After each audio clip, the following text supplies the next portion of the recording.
And we're live.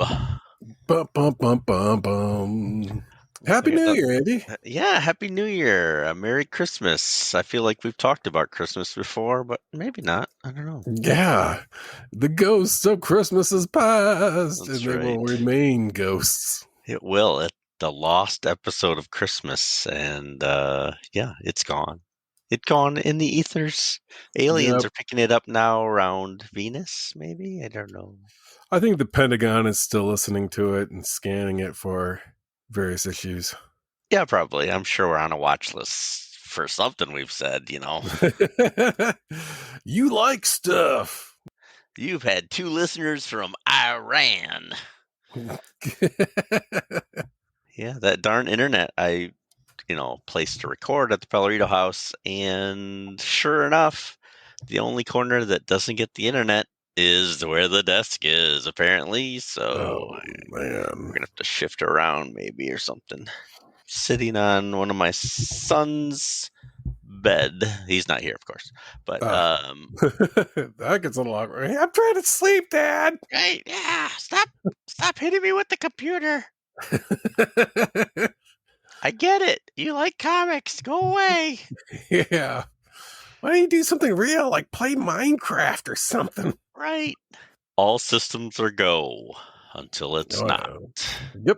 The moment we hit stop, that's when it Right. all comes to a bitter, bitter end.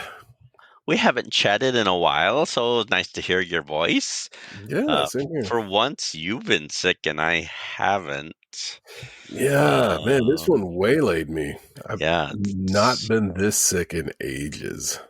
yeah. I'd like to take the blame for that, but I haven't really. We haven't been in the same room. There's no way my germs have gone across the internet.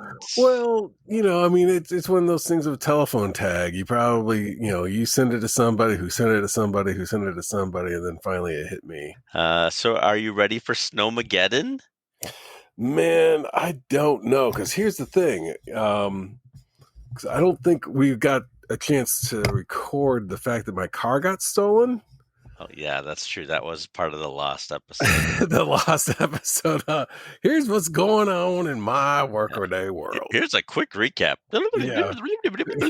In the previous lost episode, yeah, my car got stolen. So I've got a rental, and this rental car is rear wheel drive, and it's like a boat on water. I mean, this thing fishtails, and you got zero control. We had one moment of somewhat slushy roads earlier this week, and it was like, I'm not driving in this.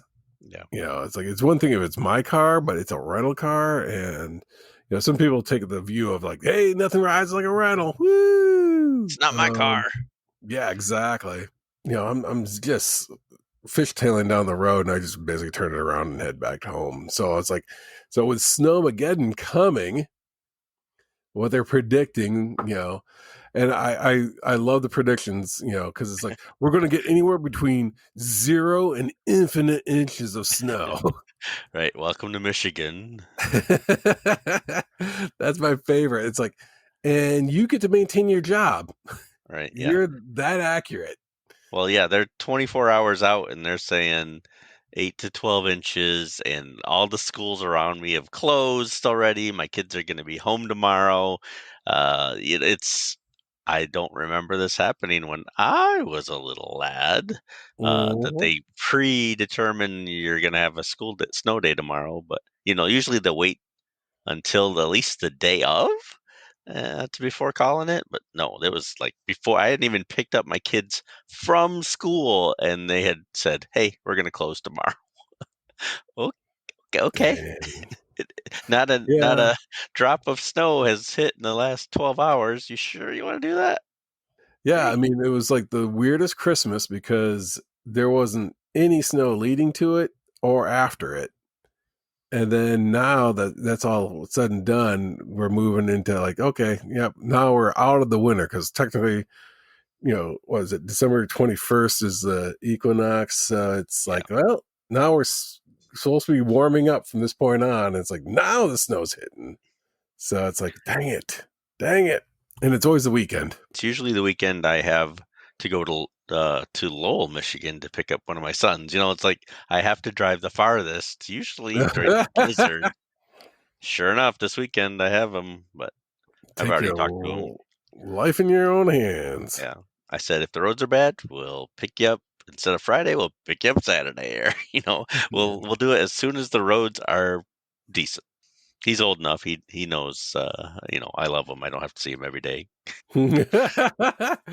I love He's you not. from He's afar. not two anymore. Where he's Yeah, gotta when have. you coming? When you coming? When you coming? Yeah. My daughter just got home from college, so she's spending the weekend with us, and it's like yay, But it's like I don't know how many more of these weekends we're gonna get, Yeah. But it's not, But it's like I only see her on weekends, if that.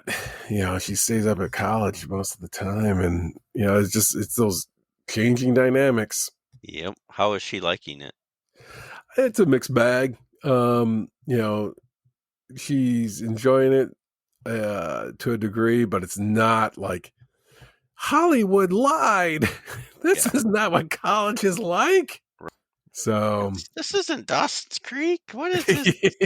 yeah. 9021. No, this Right. isn't it at all.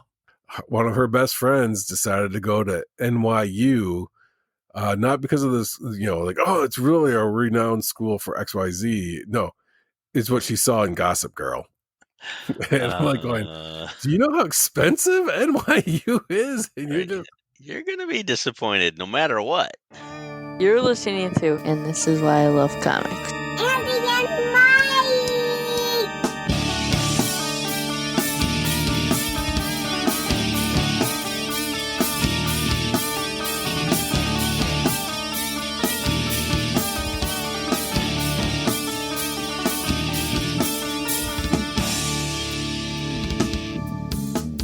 This is why I love comics.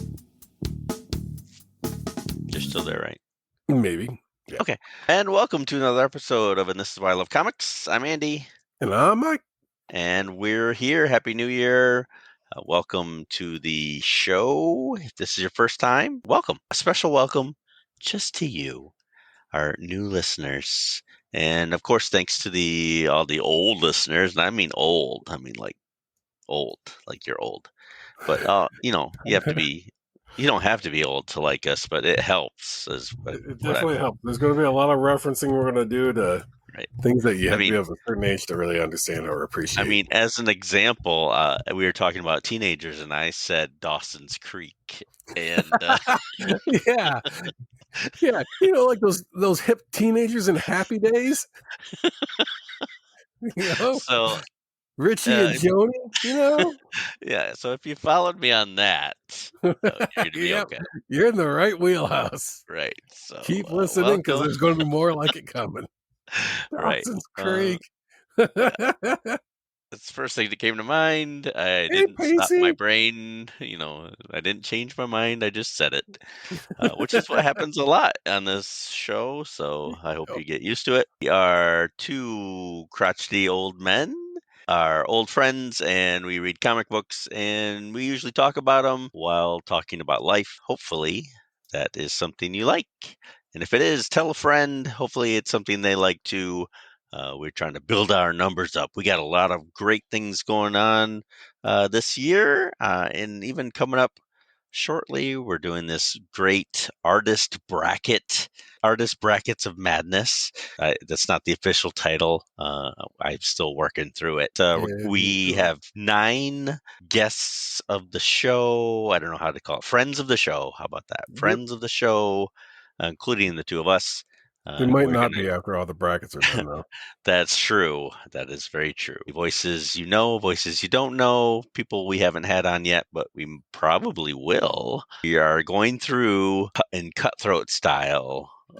Artist A versus Artist B brackets, kind of like a March Madness. Going Don't through, we're voting. Already very difficult, and it's only round 1, and we'll have a upcoming episode, we're going to talk about round 1 for it on the TikTok, the Facebooks, and the X, and all the other social media. And if you agree or disagree, I want to hear from you. We do. We want to hear from you.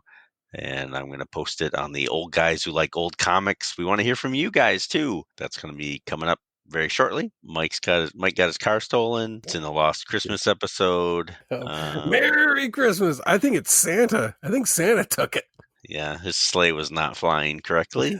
Yeah, I need this car right now. Apparently, Santa is 5 thieves who who drive a Kia. Yeah. Yeah, that was you know how hard it is to, like, man, it's a long day at work, and you get outside to the parking lot and you find it that particular I went all Steve Martin from Planes, Trains, and Automobiles, man. You're messing with the wrong guy. Right, yeah. That would have been the lady at the ticket counter. Guess you're bleep. Yeah. We try not to swear on the show. keeping it clean and family friendly. Yeah, we're pretty a family degree. friendly. We may stray into some questionable content, Yeah. and we still laugh at fart jokes because we're not that old. Yeah. And But that joke never gets old. bear with us a little bit, but we reviewed The Boys, and we didn't manage to swear at all, actually. So if we can do that, we're pretty clean. Yeah, Doesn't mean as best as you can with that. I mean, that's one of Right. those things where it's like we were like handling volatile acid at that point.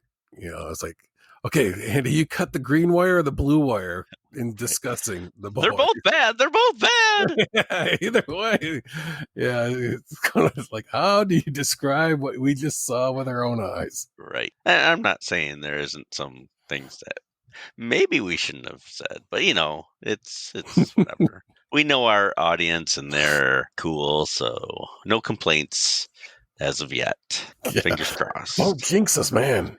Yeah, we review books all over the place. DC, Marvel, Independence. We've done Cosmic Odyssey, Secret Wars. We've done Criminal. We've done Something's Killing the Children, Tom Strong. Don't forget Parker. Parker. The one that I think you and I were both like swooning to catch the bridal bouquet that was this book. Yeah, I would have tackled Fighting you for each that other. one. Straight A's, A pluses, couldn't go any higher. There's not too many books we've reviewed that I felt that way, and that I felt that you felt that way either. Maybe Tom Strong and Chris Sprouse's art. Certainly up there, but Darwin Cook, not many have hit that Parker level, that's for sure. Yeah, that was just, was it 4 novels he wound up adapting, but the one in particular that we did focus on. And then to follow that up, and again, referencing the now lost Christmas special once more, do you want to hit up what issues we did read? Because it was a dramatic shift from a love letter of what comics can be to, well, something else. Yeah, let me try and remember what I read. I read Grumpy Cat's Christmas. That should tell you the level in which it was like, oh boy. Grumpy Cat, that sounds... Yeah. And it was a collection of short stories, but it was Grumpy Cat comic from Ablaze Publishing. And it was Grumpy Cat, The Grumpus and Other Horrible Holiday Tales. I mean, it sounds a classic already. I know, like, why are people still reading Dickens' Christmas Carol when you got Grumpy Cat's Grumpus? And Other Horrible Holiday Tales. Other Horrible Holiday Tales. Did we ever get to your second book? Because I know we hit your first one. I know I talked about Generation X, the holiday special. Yep. And from that Marvel one you Comics. weren't going to talk about? Right. And that was the worst book I've ever read on the podcast. Oof. It was so inconceivable, incomprehensible. It was not even readable. It was not, it just, even the art, which I don't even remember who it was, Was not very good, and that's more than I wanted to talk about it. Marvel failed me. Coincidentally, we have a prize closet that we're creating for the Patreon. Please join our Patreon. We've got audio niblets. I don't know what I would want to call audio sound bites that have never been aired, and only Patreon members can get it. Possibility for merch. Other than that, there is a prize closet we're going to do for later this year, and that issue, Generation X Holiday Special, is going to be in it. So, did I Gift that mention it keeps was a on great giving. book and you'd want to get it?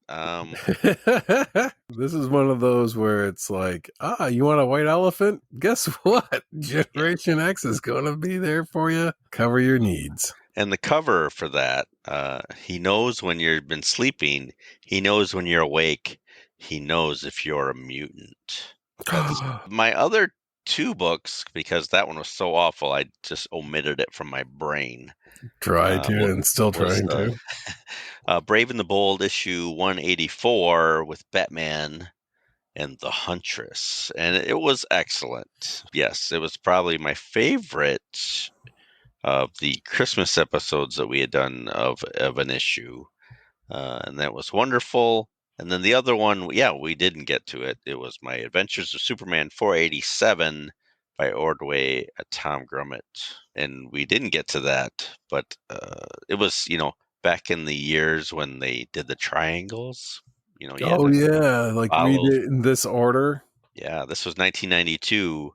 Triangle number 7 of the year. And I don't think I even announced what my Christmas special book number 2. So I did Grumpus. Yes. And I thought I was going to chase that down with Lobo Paramilitary Christmas Special number 1. Yeah. Anybody remember Lobo at all? I don't know. I know I do. But. Yeah. This is the proverbial Keith Giffen with Simon Bisley or Bisley or Art. Product of its time. We'll just put it at that. That's how I'll surmise it. Yeah, they're probably similar to that Generation X Holiday Special. It's just a product of its time. It was in the 90s. The mutant madness and crazy. Marvel's and DC were kicking out books left and right, and whatever they could send our way, we bought it. And comics were still. I like how you use the still 35 cents. Still 45 cents.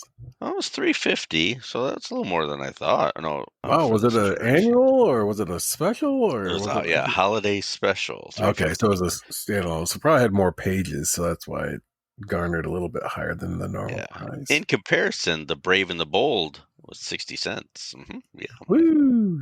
I bought that on the show, on the rack. Wow. When did you switch from going to, like, let's say a 7-Eleven or a convenience store or even grocery store to get in your comics to exclusively going to a direct market shop? That's a good question. I'm sure it was when we were in high school. I still remember going to 7-Eleven. So it was probably late 80s when we were just venturing to college, maybe, that I started going exclusively. Now, I also remember going to comic shops too. So it was probably a mixture of both. Yeah, because I was trying to think, when was the last time I actually bought a comic from like a grocery store, like, like a legit, like when they had the spinner racks and not like a novelty spinner rack, but the legit spinner racks. And when was the last time I went flipping through the issues that way and grabbing one? Yeah, it was probably 85, 86, maybe. Because I do remember like specialty stores were just kicking out 82, 83, maybe. Mm-hmm. Other than I'm Tardy's locally here was probably there already for a few years, but I remember going downtown and my dad would drive me there, but that was not a regular thing. I was still going to 7-Eleven and Meyer for their rack. They had a comic rack there. Yeah, I remember the one by my house, the Meyer there had it all the way in the back. It was almost kind of like, here's the restrooms, and right next to it, conveniently located, the comic rack. both loved and hated the comic rack at 7-Eleven and Meijer because you would never know consistently whether you got the next issue or not, whether you were going to get the next issue or not. And frequently I did not get the next issue. It would, because every week there's new ones and they only had so much room. They ordered 8 of those and 8 other people bought it before you. You were screwed. And I didn't realize, like, again, I think we've talked about it earlier, but like, collecting at the spinner rack level and actually truly collecting as opposed to like reading it and then trading with friends, or the kid down the street had a bunch of comics and just dropped them off or whatever, but you never really collected it.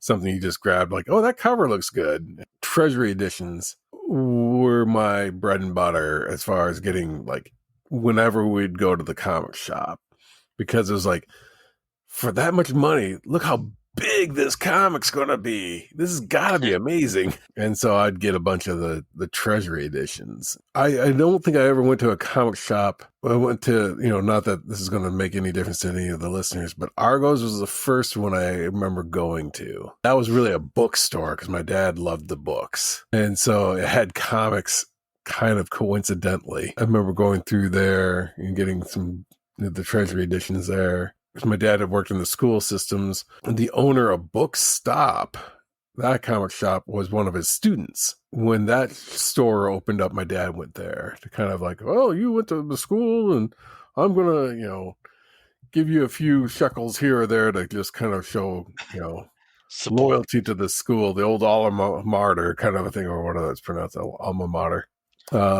I don't think it's murder, but Yeah, it's murder. I'm a murder. I think Agatha Christie probably wrote a story called that. Various Hercule Poirot and Miss Marple stories, and then some bad pun names. I just remember going to that. We stopped going to Argos and going to Bookstop from that point on. I mean, both great stores at the time. So. Oh yeah, it was brilliant going into these comic shops. One obviously had a very strong focus on the books, and every step you took in this bookstore was what you think of when you think of a bookstore. Like, there was creaking floors, like it was a haunted freaking house. The place smelled a little bit of like, is that cat urine? Is that dust molds? Is that black cedar chips? Yeah, exactly. And it was just like, oh, and then there was all these like, hipsters before there were hipsters in the 90s. It was just, if you don't have Doc Martens, don't come in the door. Yeah. It is great that all the comic stores, or the stores that sold comics, you can say a name and I can picture the smell, the creaking, like each one had its own unique scent or style, or it's not quite like that anymore. They're kind of all generic comic stores. Not that I go to a lot of them anymore, so maybe that's part of it. But Argos creaky, Tradeway had the pipe smell. Oh gosh, yeah, the dude that just kept smoking. Tardies had Kirby. It's just, yeah, that's all you needed was a dude that was the worst. Like, I don't want to deal with people. That's why I got into owning a store. This isn't a library. No one thought it was, but I guess just looking at books was too much for him. Good to know, but some of them were longer lasting than others. And some we had like a unique connection to as well. Because I remember going to between the covers and just hanging out with that dude for hours. And he'd even shut the store down and just like, hey, you want to just chit chat for a while? And I was like, oh yeah, why not? This is cool. Collector's Corners got to a point where they thought they were pretty big and they expanded. Yeah, they had that little shop that didn't last more than a year in Town and Country. But they got cool owners now, and they've expanded again. That they have. Elegant, I think. Yeah. The Underground. Which is good. I mean, that's a great sign, as far as like a comic dealership. You just don't, the current industry state, with the movies and so forth, not really drawing the people in like I think they had hoped to, being now new comic fans. Yeah. Just kind Well, of like, that's a big corporate failure. I mean, they should have opened the doors and mentioned comics every chance they could get, but it took years until DC finally was going, "Oh, we should probably advertise our comics for, in the previews, or, if you like these stories, you should go here, yeah, see or where it all started. right. So it's I blame that on big corporations, not any of the small comics, comic stores. They did what they could, but if Marvel doesn't mention anything about comics and before their movies or after, that's their fault. Yeah, missed opportunities. With pop culture, I'm going to ask you to do a little Nostradamusing. All right. So, It has been a while since we talked. predictions. Let's see how we're going to make some predictions at the beginning of the year, and we'll come back at the end of the year Okay. and see how well these played out. This is gonna be good. And you have not talked to me beforehand about this, so I've got to come up with something. Yeah. So here we go. Step 1, Funko Pops. What do you think is the status of Funko by the end of the year? Will they keep churning and burning, or do you think that they're going to finally kind of like go the way of the Beanie Baby? Well, is what I want to happen, or what I think will happen? Yeah, well, this is your call, so Okay. you can say I hope they go the way of the dodo, but Yeah, I certainly hope they will cut back, pick and choose more wisely. diligently about who they do and what they do. I think the variety is great, but you spread yourself so thin that no one's buying 12 Monica's from Friends, Funko Pop characters. Maybe that's poor excuse or poor choice, and everyone is, but you know there's there's only so much demand for some of this stuff, and I think they've realized they've overcompensated. They start shoveling all those Funko Pops into the landfills, and Did they ever say what particular title it was that they dumped? no, I not that I know of, but Was it a bunch of like Pokemon that they're like, oh, or was it something that was like, yeah, we decided that this particular, Game of Thrones, yeah, here's our John Carter of Mars, right? Funko Pop. Right? Yeah, Oh boy, that's the Cap- movies isn't doing. Captain No one Marvel. watched it. Yeah, Yeah, so I was kind of wondering about that. no, not that I know of, but I haven't researched it at all. But I would love to see that line fade away. I don't want to see the company fade away. I wish they could do something else, maybe. Yeah, they've been venturing into games quite a bit. I've got a few of Yeah, their Funko games and so forth, and they're not using those little Funko miniatures in order to kind of help entice you into their games. right. So I want them to do something else. But if I don't ever see a Funko again, I wouldn't miss it, and I could care less. And it's that was one of the things that's kind of cool at the beginning. And if you were a collector, you could collect them all, but you're never going to collect them all because they made a ton of them, and none of them. I Exclusive mean, to Hot Topic, right, exclusive to Walgreens, exclusive to CVS. And it's like, I didn't know that they were even at either of those stores. right, yeah. How was I supposed to find out? And I've owned maybe 5 in my lifetime, so I might not be the right person to talk to about it. And I currently own 3, maybe, but so I was never a huge collector. But I could see myself, like, if it was 20 years ago, I bet you I'd have 30, 40, on my shelves and stuff. Yeah. But, older me would rather not have stuff on my shelves all over the place and not burden my children with things when I die in 40 years. So, Well, yeah, I keep thinking about that too. I have a room of nothing but Masters of the Universe, and I'm like going, well, good luck unloading all this crap. I had to pick and choose what I collect, and it's not Funko Pops and never will be. So I don't know. What's your prediction on that? Yeah, I got a feeling that they'll only produce Funko Pops of manga/anime, and that'll be it as far as those Funko Pops go. And then the rest of the company is going to be there to support any sort of game venture, because that's still kind of that market hasn't quite maxed out, and it's not on its death throes yet either. Speaking of death throes and games, I'm going to do a double hitter. Obviously, in the news recently, Hasbro dumped 1,100 employees right before Christmas. Merry Christmas. Next, I'm going to steal your car. Yeah, no kidding.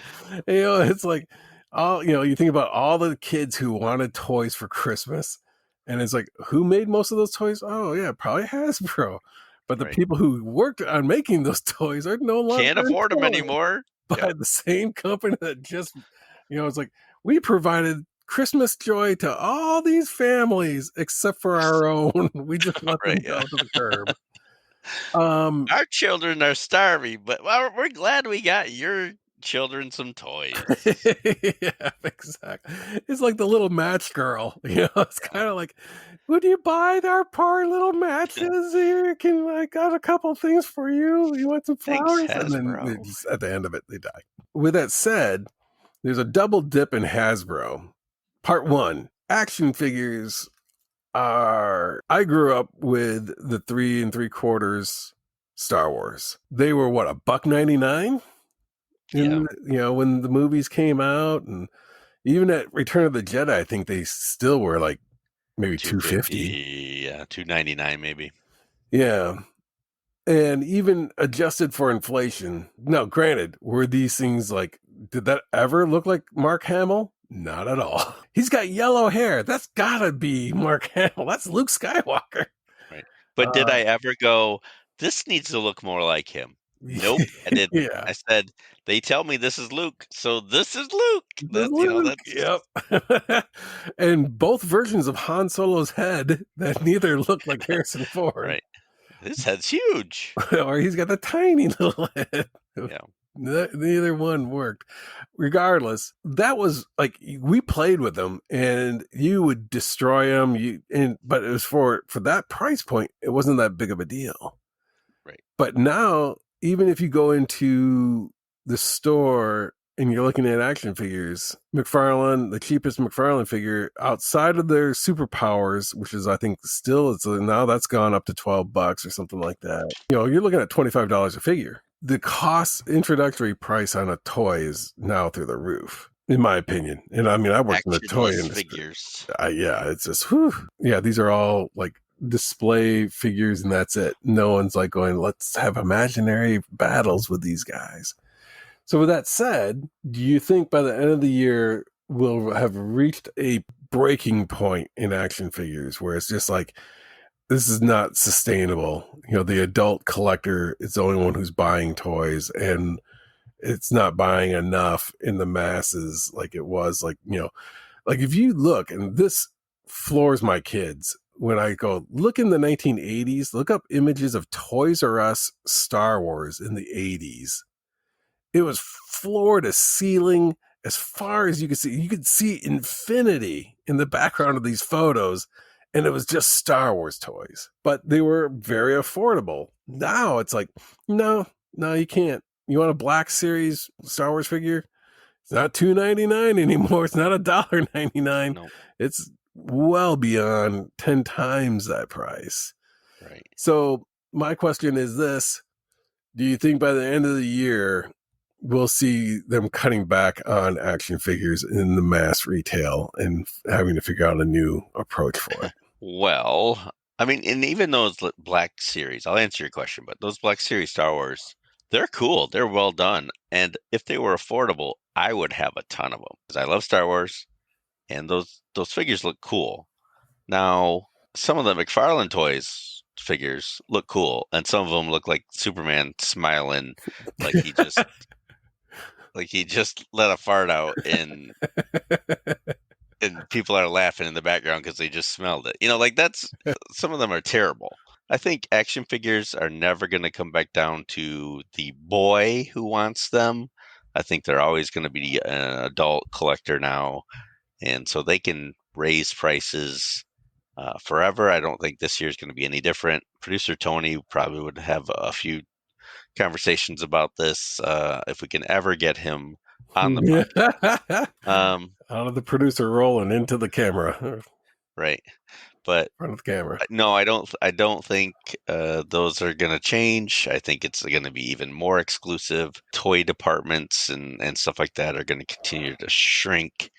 I think even like I have a couple booths at a couple places, and I sell mostly toys. It's not the action figures that are mostly selling. I have a ton, and they're very affordable. It's the designated girl toys that are actually selling more, like Littlest Pet Shops and My Little just Ponies. yeah, My Little Ponies, stuff like that.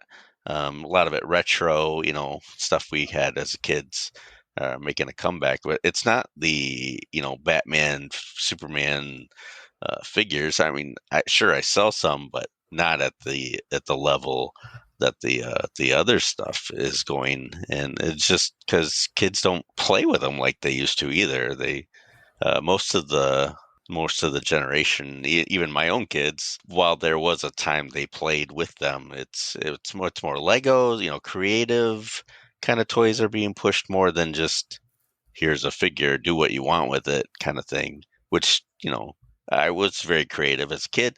Didn't stop me. I never, I was the opposite. I never owned a Lego till I was, 25 or something. you know, and even then, I didn't really own that many. I got a lot for my kids, and I didn't, they had some action figures, but they showed no interest. Littlest kids now are 6 and 5, and they have some action figures. They've shown probably the most interest out of any of them. So we'll see where that goes, but it's not pushed like it was. There's not this demand like it was. People have other things, video games among them, and it's going to be an adult collector from here on out. I think unless prices go down and TV ads, start focusing on that stuff again. I just don't see it. Yeah, there's too many varieties because, with streaming, when again going back to our childhood, you had the major three networks, and they were the ones that were helping. When you only had that limited, everybody was in on whatever the popular thing was on a television. Now with so many channels, and worse, so many streaming networks and so many imports. You look at a Crunchyroll streaming option where it's like, I'm pulling all this stuff in from Japan. I'm not even looking at US stuff anymore, kind of a thing. And it's like, oh boy. So it's kind of hard to have that, the popular stuff that everybody's glomming onto. Because as soon as a Star Wars movie came, every kid in the neighborhood ran out and was getting Star Wars figures. You have some of the biggest and most financially strong movies in history of like the Avengers. I don't know if you saw kids running going like, I gotta get Iron Man and I gotta get Captain America and I gotta get a Thanos for them to fight. It's like, that's not even in, they're like, and not to go like, well, in this day and age, everybody likes to play their video games, but it's like, so I do fully agree with you that it seems like this is the adults, because I've seen it happen, and that's why I was wondering, because having worked in the toy industry with like dealing with model kits, I used to work with a couple different model kit brands, and to see who is actually buying model kits to assemble, paint, and display their model kits, it was people older than myself. Yeah. And it's like, man, this is a dying hobby. And now I'm looking at action figures going like, man, this is a dying hobby. Right. It's like, it just seems like it was a thing that was needed for our age bracket. But younger kids, just like you said, they don't seem to resonate with them. Nope. And maybe the next generation will. I don't know, but I don't see it certainly with my kids, any of the generations. Yeah, That it's just not that interesting. It might be for a little while, but my older kids, they didn't collect anything like that. They'd rather play Call of Duty or Fortnite or anything. The next big wave of games are more exciting than using your imagination and creating your own universe of Star Wars or whatever. But yeah, and that's not necessarily a bad thing, but it is a lost. It's going to be once our generation or the next one goes out, who's going to want action figures at all? It's not going to yeah. be anything. It's Well, with this much plastic, you wonder how many environmental concerns are going to be about. Like, well, that's where it all went. right. It's like that's a lot of oil that just went into these things that are just sitting on display. Part 2 of that, and I was going back to Hasbro. Hasbro, Bendis. The Hasbro, obviously they own Wizards of the Coast, and 2024 is when they're supposed to launch Dungeons and Dragons 1 or D&D 1, which is like the one D&D you'll ever need going forever forward. What are your predictions of success or fail? That's a good one. I haven't been following the one, like the rule changes and all that stuff. I've read over some of it. And to me, unless they're just tweaking rules nobody liked, I don't see any need for it at all. I think 5.0 is fine. You want to do things with 5.0. It's only 5.0 is, I don't know how old it is, but it's not that old. 5, 10 years maybe at the most, if that, not even. But I don't see a need for a combined new version. I understand you want to sell new books and stuff, and that's what you do to get a new core rule book. You got to revise it and all that stuff. I get it. It's been done over and over again since the 70s. I don't see a demand for it. I mean, we all have our favorite version of a game, Yep. and if you own that, you can still play that game. There is no need to move on to the next. Still have 3.5. I enjoyed my time with 3.5. It wasn't too extensive, but what I did play, I liked. 4.0, I like that too. It was a different game in some ways, and I currently have a group of with 5.0, and I'm enjoying that as well. I teach that at my son's school to a bunch of 6th, 7th, and 8th graders, and we have fun using that too. I don't see us going on and getting new books or anything like that to get the latest D&D. If my kids at the school want to advance to the latest version, that's fine. But I don't see us moving forward. We have all our books. We have all the stuff we need. Uh, there's no need for another expense. I'd rather see Wizards of the Coast branch out to different genres and maybe some game systems and absorb different universes, and maybe just try to bring those playing D&D into Shadowrun or Lord of the Rings, like bring in those universes as well, not necessarily into one, but just kind of get people excited about all role playing instead of just the one. I understand that might not be what they want to do, but I'd rather see a variety of games out there, and there is, but I mean no one ever talks about them. No, And no, there isn't really. I mean, Pathfinders, which is basically, D&D, 3.5 or but whatever. you know, if you basically accosted somebody on the street, slammed them against the wall, and said, "Name a role playing game," they're going to say Dungeons and Dragons. Right. But okay, now say another one, and it's like like gun to their Silence. head, they would no idea. Right. If you're in the know, even if you have a tangential connection, then you'll go, yeah, I've heard of Pathfinders. I heard that's out Right. there. I've seen it at Target, But then to go beyond that, you're like, because like having worked on Phase 10, we used to be able to kind of go like, hey, it's the number 2 card game in the world. And it's like, yeah, right after Uno. It's like, I wouldn't say right after Uno. Uno was the number 1 card game. Down there a little, but yeah, but like if you look at Uno's sales and then you kind of like, we're number 2, but it's like, okay, it'd be the equivalent of watching somebody run a marathon, and then the second person that came in was the person who walked, and then compare their times. Yeah, that's where the difference was between Phase 10 and Uno.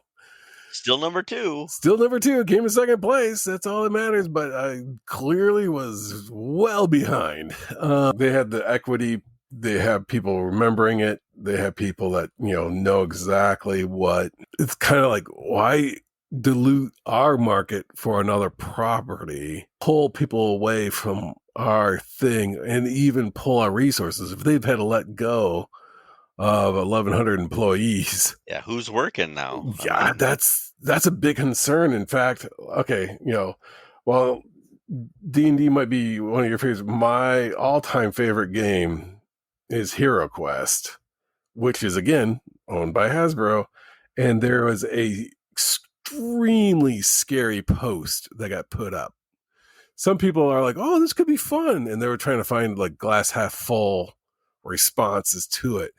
But somebody had posted as a Hero question, if we were to put an IP onto Hero Quest, which one would it be? Comments in the post. And it's like, wait a minute. Who's handling Hero Quest that they're now thinking like, the only way that people are going to want to play Hero Quest is if it's got Star Wars on it, or the only way people are going to want to play Hero Quest is if they want to play, put Marvel on it. And it's like, oh no, this game is not meant to have, it's meant to be very, very simple. Like, it's supposed to be a kid's entry point into gaming, which makes me think like the people who are very faithful to that property, that IP of Hero Quest as is, are gone. And now somebody was just like recently assigned like, hey, Roger, you're going to be in charge of Avalon Hill games. What's Avalon Hill? Well, you're going to have to figure that out because you're in charge of it. And you got to make a certain amount of money or you're going to lose your job too. So figure out a way to show interest in, IP it. We're going to make a Lord of the Rings Hero Quest. Or we're going to, do something so bad. It's like, how about we use the Teenage Mutant Ninja Turtles? Kids like that. Blade Runner. Yeah. No, that's too obscure, but but I mean, it could easily be something like that where it's like, we're gonna have One Punch Man, because I hear that's popular with the kids these days. And it's like, is that anime or manga? That's what I want to know. Aren't they the same, Andy? According to me last episode, yes. Yes, it's interchangeable. Interchangeable words, right? Yeah. Wrong. Nope. I know I missaid manga and anime. I'm old. Flip. I'll try and correct them. Make that book into a flip book, and then it becomes anime. Right. Woo! Now it's a movie. I just flip moving pictures. That's anime, right? Yep. Yeah. So manga. My concern is like I'm wondering, like you said, who's running this stuff now? When you lose that many and some key pivotal people in every department, it's like no one went unharmed, or unscathed from this corporate restructuring, while the CEO is still getting multi-million dollars per year. And it's like, why didn't that CEO just not get a bonus that year and let everybody keep their job? And you'll notice that they lost no money. It was the same money. Hasbro's pumping out Hero Quest stuff as fast as they can. I'm wondering if we'll see a pause in that until they regroup. I mean, I hope it's as you say, and that was just someone brainstorming, and they're not going to sell out the IP for it to everybody else. But you never know. I can see that. I mean, I hope it's not like Monopoly, Here's the your super Eternal friend. version, Yeah. Shang-Chi version, whatever, the Marvels version. And you're like, oh no, you can be Ms. Marvel exploring the dungeon. Look out for the scrolls. Hope that's not the case, but if it is, I will not be participating in that. But No. there's only so much I can take, and if it's not something I want, I'm not your audience. I guess again, just like in comics, I'm not your audience anymore. You don't care Yeah. about this old FUD. Well, that's where I was going to head with the next one is the fate of the big two. By the end of 2024, Warner Brothers has already been rumored to be facing bankruptcy again. They've been bought out by AOL, Time Warner, Gulf Western or whatever. I think that was actually Paramount, and now Discovery. But yet there's still rumors persisting, especially after all the losses that both Disney and Warner Brothers suffered this year about bankruptcy. And Warner Brothers being the parent company of DC, and then all the money, what was it, nearly $1 billion, if not more, that Disney itself lost in just the movies. This, in 2023, and they own Marvel. What do you think is going to happen with the comic books? Do you think that they're going to keep at the same rate? They're going to expand further in the ever like, we got to recoup money. Just throw more books that people will buy it. Or do you think they're going to contract and go like, you know what? Let's bring it back down to brass tacks and only have 10 books because we just can't afford, and then that way we're selling more and we're not having to pay so much overhead and we're getting our production runs because if you look at any of those comics that the runs that they used are like a successful, quote unquote, successful comic is having today is what used to be at levels that would get you canceled 10 years ago. It's like that title's not selling. Get rid of it. It's like that's Marvel's bestseller now. What I do you mean, think? comics now are just a way to move on to something else. I mean, it's just a step for a movie, or which characters can we highlight next, or try something out. I think DC. I want to see what James Gunn will do with DC. If he's smart, he'll stick with closer with the comics, traditional comic storylines, and or at least the characterization of it. He can come up with something new. That's fine. But if he stays true to the characters and he doesn't screw up Superman, which I have a feeling he will, DC might survive and get rekindled. But if the next couple DC under his belt bomb, they're certainly going to get sold, and they're going to probably be dissected apart a little bit. And Marvel went through a bankruptcy and had to sell their stuff, pay people and get out of bankruptcy. They sold Spider-Man to some company, and they made movies, and then they had to buy him back out in many, many, many years. They're And still dealing with Marvel, that. and they're still doing it. So I can see that the DC might have to do that. I'd hate to see it. I don't want to see it. If they're smart, they'd hire me to oversee some of this stuff, and we'll get it back on track. But I just don't. Everybody's saying people are tired of superheroes and all that stuff, and there's some truth to that. But I think if you produce a good movie, Yeah. people are going to see it regardless. So less is more, maybe. I think maybe that's probably true as well. If you're pumping out, I don't mind all the Disney shows and stuff. I'll watch the ones that interest me, the ones that don't.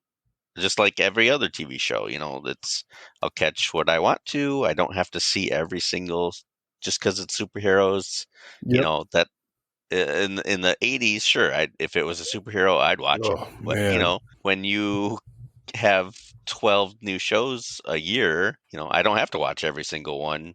I'll pick and choose like a Saturday morning cartoon.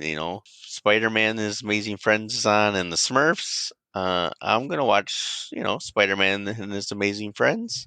I'll catch the Smurfs at 9, and Yeah, it was like the battle you had between Smurfette and Firestar. Marvel. Decisions. Yeah, Marvel, I think, is in a better position, obviously, of the success they've had, at least with the movies. But nobody wants to see secondary characters. And that's what they've got now. Everybody wants to see Robert Downey Jr., Chris Evans, Chris Hemsworth, and maybe I don't mind guest stars. I like Charlie Cox as Daredevil. I like a lot of the guys, but I don't need to see third tier characters as much.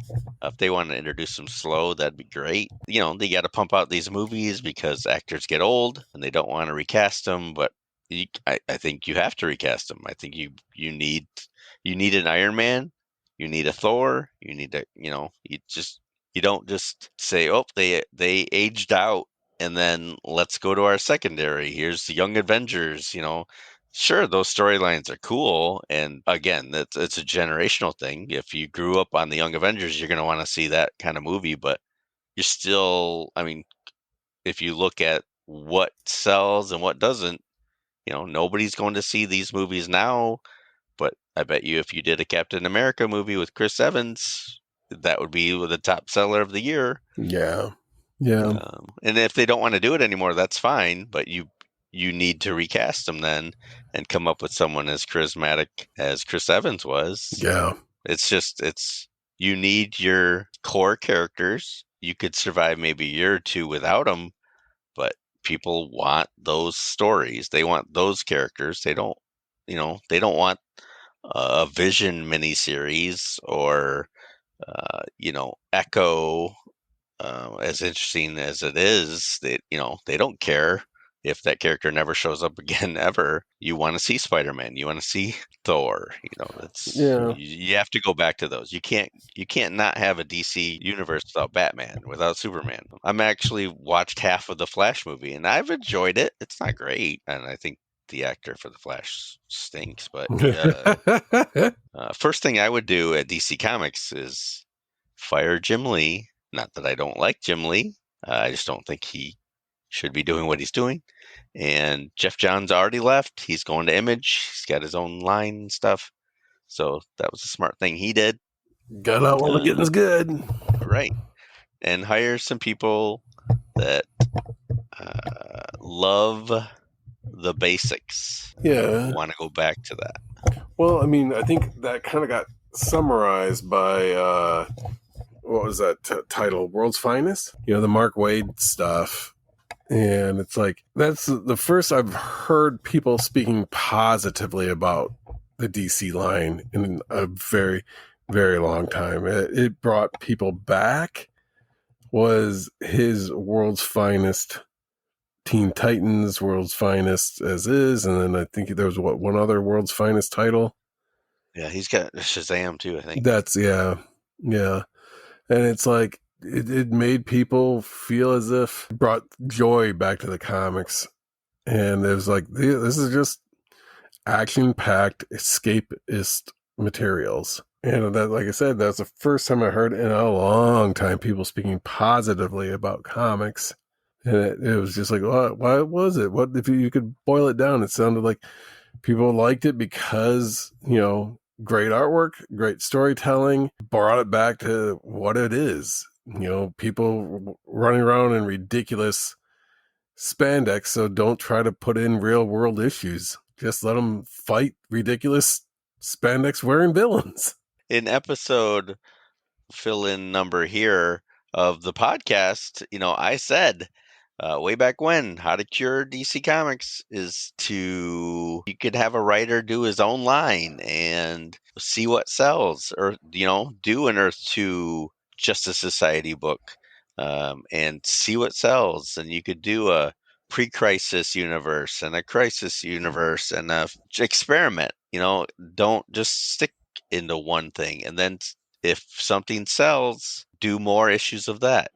Put it on your cover. This is pre-crisis Superman, and then see what the audience wants. And obviously, it's clear that Mark Waid has hit on a a group of us that are love the nostalgia, and yet they're good stories and they're refreshing and a little new, and they still bring us back to when we were reading it. So, he's hit a chord partly because he's one of us, really.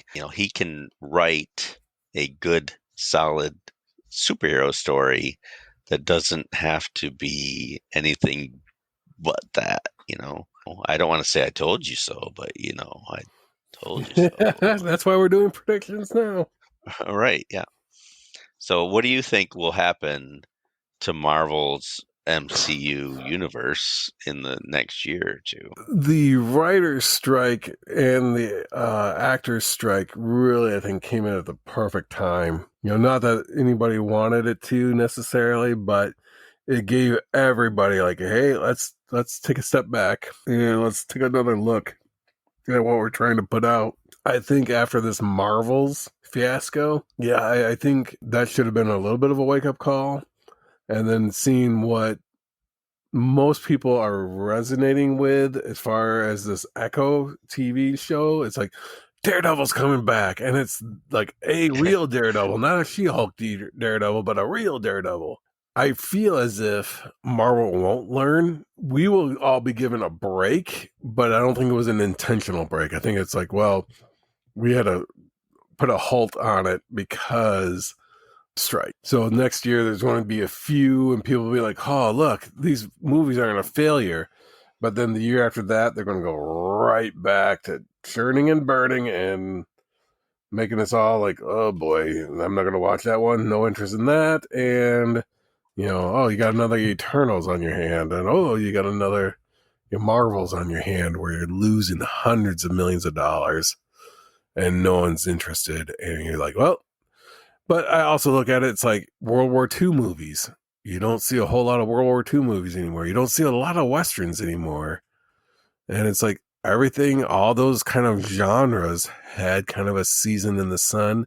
You'll have a couple here or there that, I remember when Unforgiven came out. It was like, oh my goodness. Honest to goodness Western that was like harkening back to the great Westerns of, old. It never brought in a new wave of Westerns, necessarily. Lonesome Dove, I think, had a better run at bringing in new Westerns than Unforgiven did. And the same, with swashbucklers. You got the Pirates movies, but it didn't unleash a wave of swashbucklers. You'll have an occasional blip, and I think that's where the superhero movies are going to wind up. You're going to get an occasional blip every 2 years, 3 years, and they'll have kind of a mini renaissance of like, oh, that was fun. Kind of how like, Batman movies, when it was just Batman, it was the only thing that they were putting out there, the Tim Burton era. It's like, wow, that was a great run. Okay, what other movie series are we going to have? Oh, we're going to do a Hunt for Red October or whatever. Oh, yeah, let's do that. Jack Wright. The most broguish of all Russians. Just one ping, please. He's going to do a crazy Ivan. So yes. I feel that they're going to kick him out, and then they're going to lose a crap ton of money. It's going to be a cutthroat island all over again. Then they'll learn after, having another year of 5 Marvel movies and no one going to see them. Well, I mean, look at Star Wars. Everyone hated the last trilogy. And of course, I blanket statement everyone. I know if you liked it, I'm glad you did. Yep. But in general, people poo-pooed the last trilogy, and while I've expressed that I've liked some of the things on it, it was pretty stinky. And we're just waiting for something good. I know Dave Filoni is doing a Mandalorian and Grogu, movie. I'm anticipating some good things out of Star Wars, but they had to learn that they can't put out crap movies, and that's why you aren't seeing all these movies every year anymore. They had to take a step back, and I think Marvel will do the same. It's funny you mentioned Echo with the Daredevil. Yeah, that was the best. Like I saw the first episode, and I got so excited when Daredevil shows up. Spoiler alert. Um, but that was the best part. Was when this side character shows up in this other person. It's just like it reminded me of old comics when Spider-Man would guest star. Um, or have other guest star. This episode Thor, this issue Thor, and Spider-Man. It kind of reminded me of that. Here's a story, but here's an unexpected character. And they showed him pretty cool, so I enjoyed that. I don't know if it continues on or anything like that. Probably not, but it was a pleasant surprise, and they need to do more of that. But it also shows, like, here's what the fans responded to, but did they provide the fans what they wanted? No, they actually provided the fans with a primary character that's not even, they got sidelined in their own TV series. Right, yeah. So they haven't quite learned, but, I remember people freaking out when CGI Luke Skywalker showed up in that, was it the second season of The Mandalorian? And it was like, holy crap, that's Luke Skywalker. This is amazing. And how much that was a big talk. And they're like, oh my gosh, we're going to see a bunch of and I know that there were issues, people that weren't like, oh, that looks so fake. And it's like, yeah, everything about this is fake. It's not just CGI, and de-aged Mark Hamill. It's everything looks fake, but they botched it. They got rid of that whole storyline so fast that I was like, well, that's it for that. And so it's like what people wanted went away super, super fast. And it's like, well, so, and they could have, like, going back to recasting, I think everybody was saying that Sebastian Stan, you didn't need CGI. That dude could look almost spot on to Mark Hamill at that age. He did, and it was perfect. He still could do it. Yeah, they kind of like, well, we can't keep up this expense of the deep fake in order to get a look of Mark Hamill and so forth. They see what hits, but by the time they've already moved on to the next thing, it's already passed by the time they react to it. Because you think about, like, when they showed The Child, because they didn't give him the dopey Grogu name yet. When it was still The Child, people were clamoring for anything. Give me any merchandise. Oddly enough, here we were talking about earlier where people weren't running to the stores to try to find something based off of a TV thing. But that character was one that people were like, give me any Grogu thing, or at the time, The Child. Baby Yoda was what everybody was referencing it. Give me any Baby Yoda stuff you can get your hands on.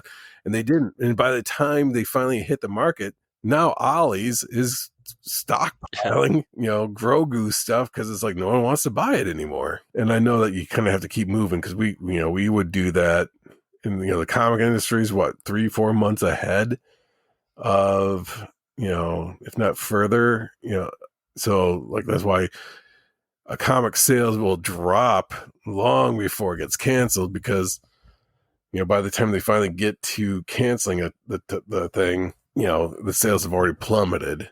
It's already been drawn. They've already paid for everything, and they're like, well, final issue, here we go, we're done. I don't see anybody learning from these mistakes yet, and so I see that we're going to get more Marvel. They're going to go back to San Diego Comic-Con. They're going to promote the crap out of, like, here's our next 6 movies. And then the crowd will go wild over, like, oh, they promised this. But I keep thinking back to the Snyderverse. How many of those movies is like, Cyborg's going to get a movie, and we're going to do 4 more Man of Steels, and we're going to do, and it's like, none of that came to fruition, and they looked like idiots for having their 10-year projection of the Snyderverse. until you can get, some sort of guarantee that that stuff is actually that you're a little closer to actually making a reality. Because the moment you promise something to people, they're going to be like, but you promised you were going to work on this version. Where's my cyborg movie? And it's like, yeah, that's never going to happen. But at Comic-Con, they said it was. The San Diego Comic-Con thing, while it was great and kind of gave everybody a sense of like, hey, they're heading somewhere, it also made a lot of promises that just could not be fulfilled. And I still see it as happening as well. It's one thing to say like, hey, here's our upcoming movie. But it's like, here's phase 14. We're not even at phase 8 yet. When comics had like letter pages and stuff like that, and you'd read Stan's soapbox. I read one today. And you'd read Stan's soapbox, and he would say something about, we got the movie rights in possession of, they're going to make a Silver Surfer movie. And you're like, what the heck? Really? They're going to make a Silver Surfer? And he was talking about, we got great people working on it. And then Norrin Rad in the big screen. Yeah. And this we got to do one episode with just Stan Lee voice. Yeah, bad impersonations of Stan Lee. Yeah, it's like one of these things. Okay, how about this? Our Shay Morty party. He's like, oh, that's a bad Sean Connery. guess no, that's a great Sean Connery. Excelsior. Yeah, bad impersonation podcast. There was always promises, and it always felt like, oh, thanks, Stan. That's a great. I didn't know Ghost Rider the movie is going to kick in 1979 or whatever. Where 80s, when he was looking at selling things and they were aligned with New World Media or something like that, news. Yeah.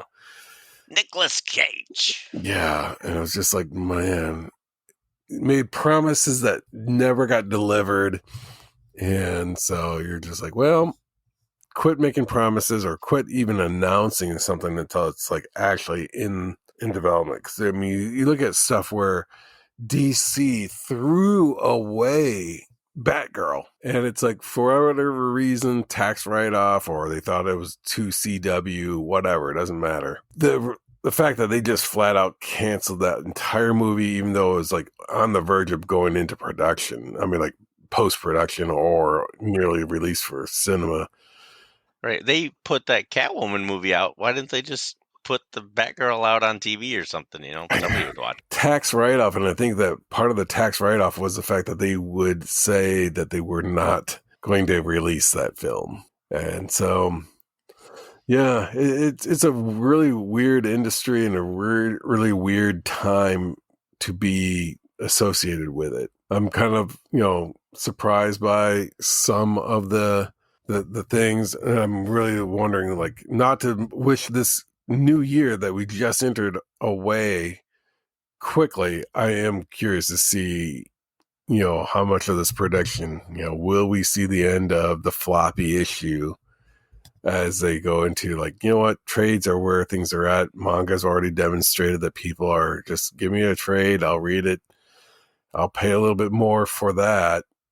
Don't even bother putting it in color, Yeah. Well, I will say, ask me 2 years ago if everything would have been digital by now, I would have said, I probably did say yes. And it didn't happen that way. Comixology, folded up, got bought by Amazon. Nobody talks about digital anymore. I don't hear anybody talking about digital like it was 2 years ago. So, you never know. Yeah, and weirdly enough, I just bought some Ultraman that I think Marvel had done, or our digital code inside, and it's like, digital code?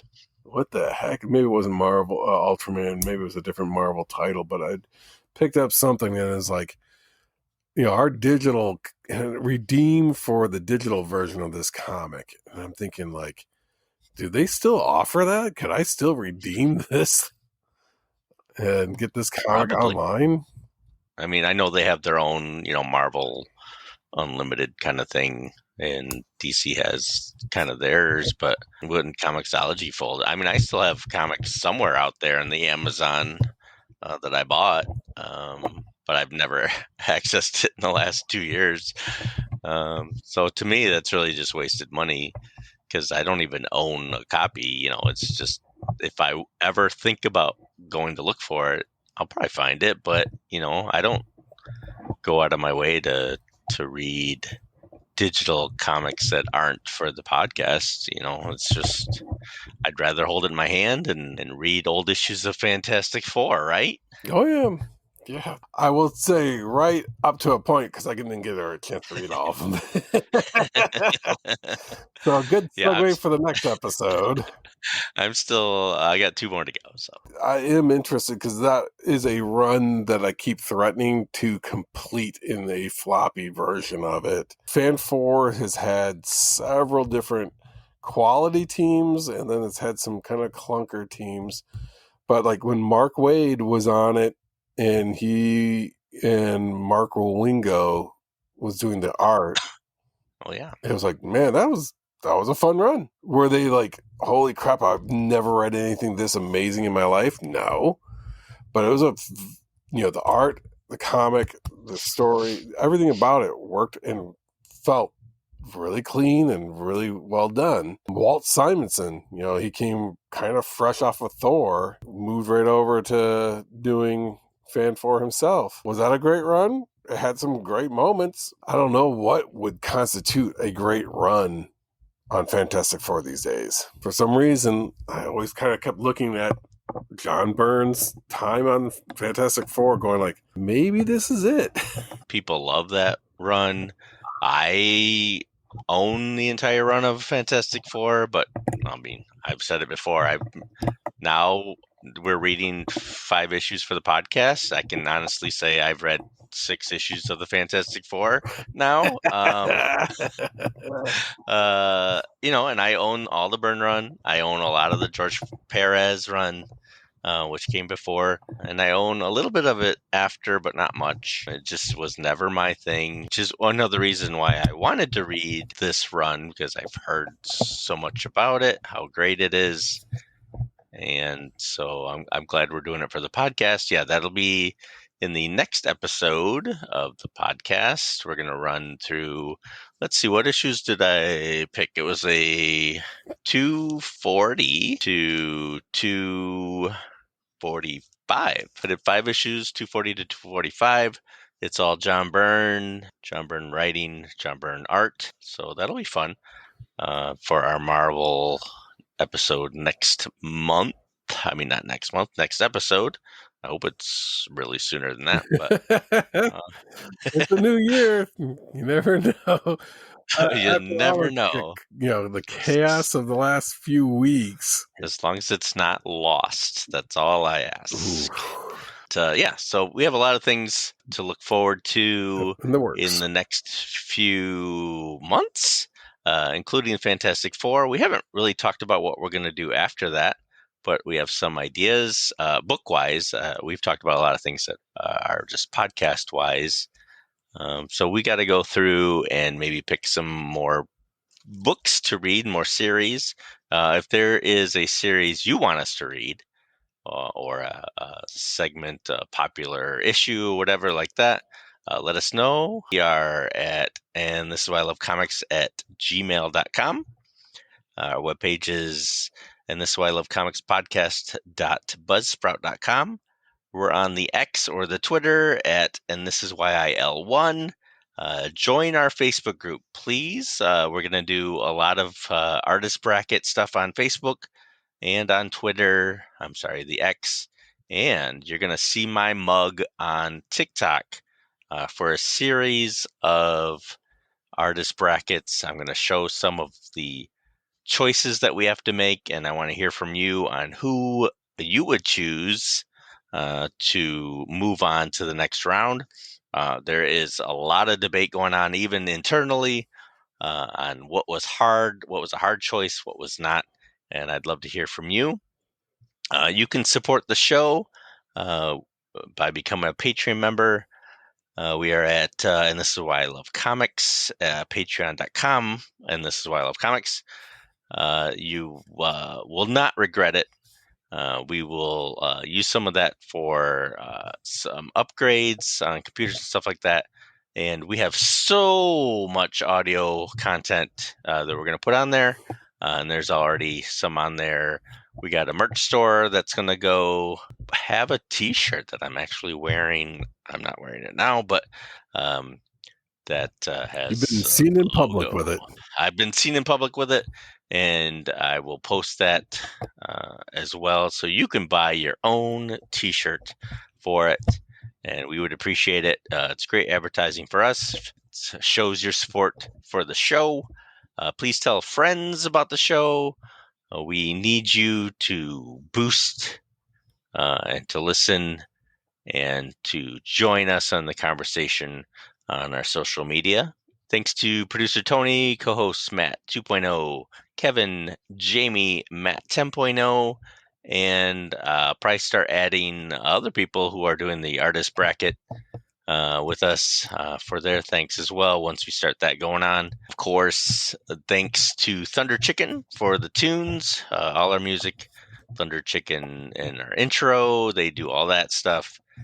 Check them out on Spotify. There's a link in our show notes for that. Thanks, Mike, for the conversation. I really enjoyed that. We didn't get to who passed on last year. We might save that for the next episode, maybe. We could talk about that. I haven't talked about a few things, including Christmas gifts.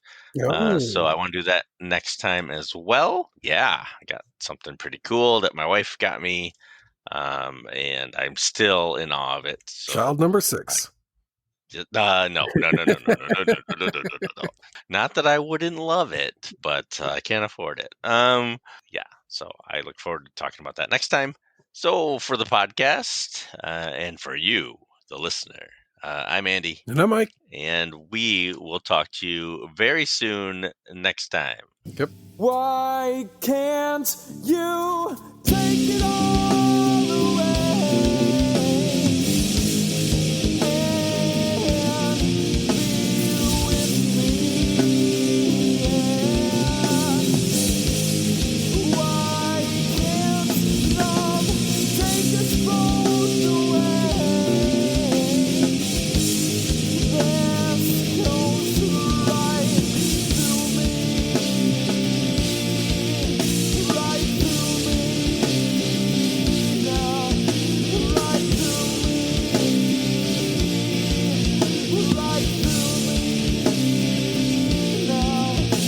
Wait, don't go decide. Wait, don't go decide. Wait, don't go decide. Just wait. And fingers crossed that this recording is saved. Yes, I'm going to do that right now. Oh, wait. Actually, that didn't. Here, let me hit stop. Doodly, doodly, Right? 'Cause doodly, doodly. that's stop.